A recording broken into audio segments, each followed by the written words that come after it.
देश भी देते हैं।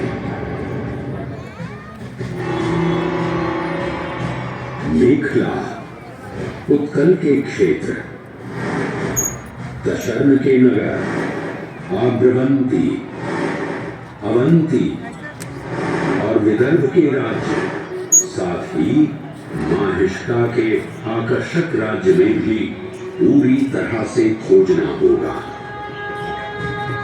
एक युग भगवान विष्णु के राम अवतार से संपृक्त और अगला युग उन्हीं के एक और दिव्य अवतार से समरस होना, ये अद्वितीय संगम केवल उज्जैन में ही संभव था।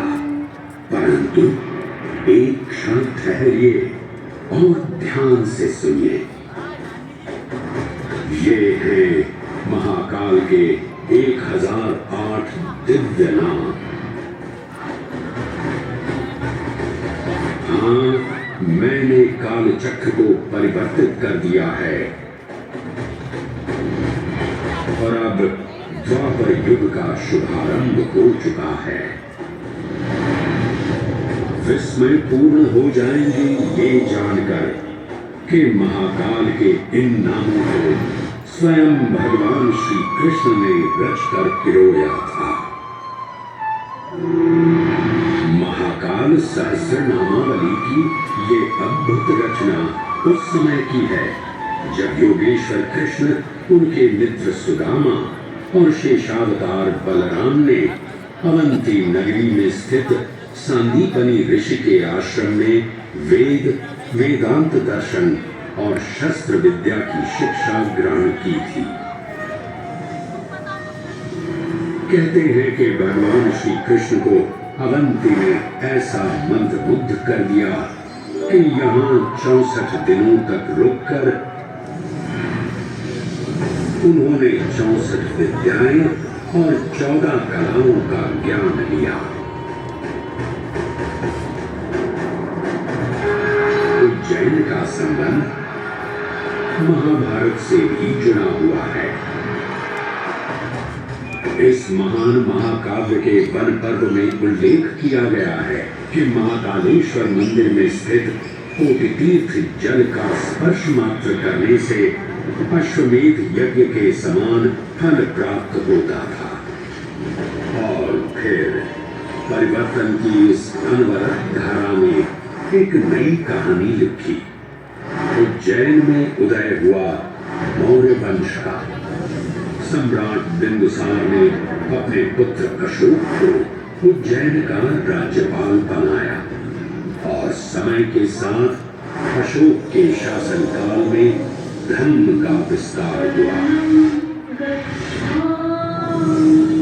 मौर्य वंश के पश्चात विभिन्न राजवंशों, सम्राटों और नरेशों ने उज्जैन की सेवा की। उनमें से प्रमुख मालवागण और फिर गुप्त वंश ने यहाँ राज कर इसके वैभव में वृद्धि की। उज्जैन ने अपने भव्य तेज से जहाँ महात्माओं और शासकों को आकर्षित किया, वहीं इस नगर पर आतताइयों की दृष्टि भी पड़ी।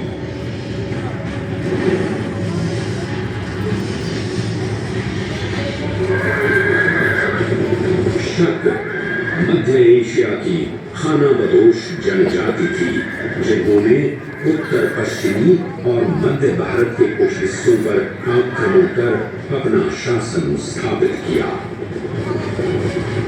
ईसा पूर्व प्रथम शताब्दी में जब भारत शकों के अत्याचार से त्रस्त था, तब उन शकों ने उज्जैन पर भी कब्जा कर लिया और फिर उज्जैन में उदय हुआ एक तेजस्वी योद्धा, महाराज विक्रमादित्य का। एक तरफ शकों का बल तो दूसरी तरफ विक्रमादित्य का अद्वितीय पराक्रम। विक्रमादित्य की तलवार महादेव के तीसरे नेत्र सी चमकी प्रचंड युद्ध हुआ। महाकाल की कृपा से शूरवीरों ने शकों को परास्त किया और उज्जैन में गणतांत्रिक शासन स्थापित किया।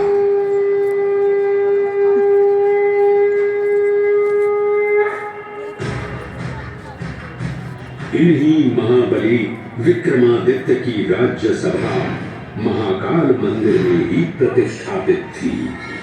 आज भी इस मंदिर की घंटियों में विक्रमादित्य की वीरता और शौर्य की प्रतिध्वनि गुंजायमान होती है। राजा विक्रमादित्य और शकों के मध्य हुए युद्ध में उज्जैन को कालचक्र से अभिन्न रूप से जोड़ दिया, क्योंकि जिस दिन उनको विजय प्राप्त हुई उस गौरवशाली उपलब्धि के सम्मान में एक नवीन पंचांग का शुभारंभ किया गया, विक्रम संवत पंचांग। आज भी कई हिंदू पर्व और धार्मिक अनुष्ठान विक्रम संवत पर आधारित हैं।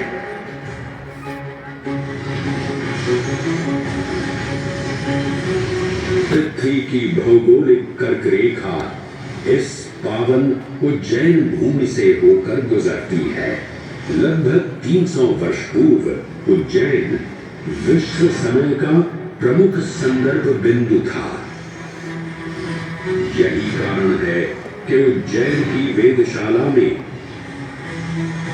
वराहमिहिर, आदित्यदास, ब्रह्मगुप्त, आर्यभट्ट और भास्कराचार्य जैसे महान विद्वान अनुसंधान और अध्ययन में तल्लीन रहते थे। खगोल शास्त्र का केंद्र, महाकालेश्वर का आवास, जगत गुरु कृष्ण की नगरी, विक्रमादित्य का राज। जयति जय उज्जैनी, वैभवशालिनी नगरी उज्जैन।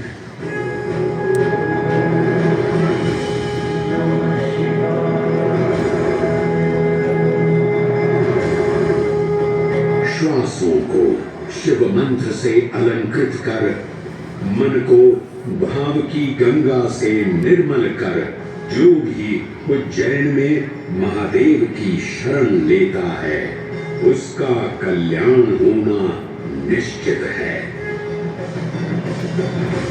आज सुनी सबने गाथा महाकाल की, दर्शन जिनके दुर्लभ हैं, नमन करे जिन्हें काल भी, चरण में जिनके है बसा। ये समस्त संसार कभी नहीं देखा होगा धरती पर ऐसा चमत्कार।